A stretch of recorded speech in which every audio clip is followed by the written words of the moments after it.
அண்மை செய்தியாக பார்த்து வருகிறோம். அஜித்குமார் கொலை வழக்கில் அதிர்ச்சி தகவலானது வெளிவந்திருக்கிறது. உடல் முழுவதும் 50 வெளிப்புற காயங்கள் இருப்பதாகவும் உடற்கூறு ஆய்வறிக்கையில் அதிர்ச்சி தகவலானது வெளிவந்துள்ளது. இது குறித்தான கூடுதல் விவரங்களை வழங்குவதற்காக எமது செய்தியாளர் அருண் இணைப்பில் இணைகிறார். அருண் வணக்கம். இது குறித்தான முழு விவரங்கள் என்ன?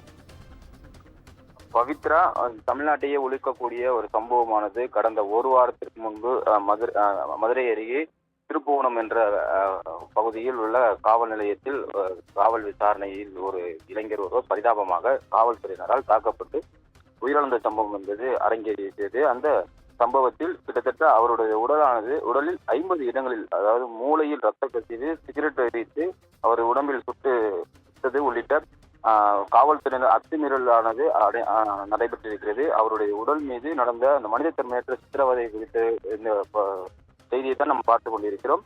சிவகங்கை மாவட்டம் திருப்புவனத்தில் காவல்துறையினர் கடுமையாக சித்திரவதைக்கு செய்யப்பட்டு கொல்லப்பட்ட அஜித்குமார் தொடர்பான அந்த மருத்துவ பிரேத பரிசோதனை அறிக்கை என்பது வெளியாகியிருக்கிறது. கிட்டத்தட்ட 8 பக்க அளவில் அந்த உடலுடைய ஆய்வறிக்கை என்பது தற்போது கிடைக்கப்பட்டிருக்கிறது. இந்த அறிக்கையை பார்க்கும்போது நெஞ்சை உழுக்கக்கூடிய அளவிற்கு அவர் மீது செய்யப்பட்ட அந்த கொடூரமான சித்திரவதையை வெளிச்சத்திற்கு கொண்டு வரக்கூடிய அளவில் இந்த ஆய்வறிக்கை என்பது அமைந்திருக்கிறது. இந்த மருத்துவ ஆய்வறிக்கையை பார்க்கும் பொழுது அஜித்குமாருடைய உடலில் சுமார் 50 வெளிப்புற காயங்களானது காணப்பட்டுள்ளதாக இந்த ஆய்வறிக்கையை பார்க்கும்போதே தெரிய வருகிறது.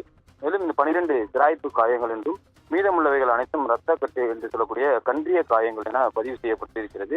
இந்த காயங்கள் வெறும் வெளிப்படையான காயங்கள் அல்ல என்றும் பல தாக்கங்களை உள்ளடக்கியதாக பார்க்கப்படுகிறது. ஒரே இடத்தில் மீண்டும் மீண்டும் தாக்கப்பட்டதற்கான அடையாளங்களும் தெல்ல தெளிவாக பதிவாகி இருக்கிறது. மேலும் காயங்கள் பல்வேறு கோணங்களில் உள்ளதால் பலர் சேர்ந்து பல்வேறு ஆயுதங்களை பயன்படுத்தி தாக்கியிருக்க வாய்ப்பிருப்பதாகவும் மருத்துவ அறிக்கையை பார்க்கும்போது தெரிய வருகிறது. மேலும் வயிற்றின் நடுவே கம்பியால் குத்தப்பட்டதற்கான சான்றுகளும் கிடைக்கப்பட்டிருக்கிறது. இது உயிருக்கு ஆபத்தான காயமாகவும் பார்க்கப்படுகிறது.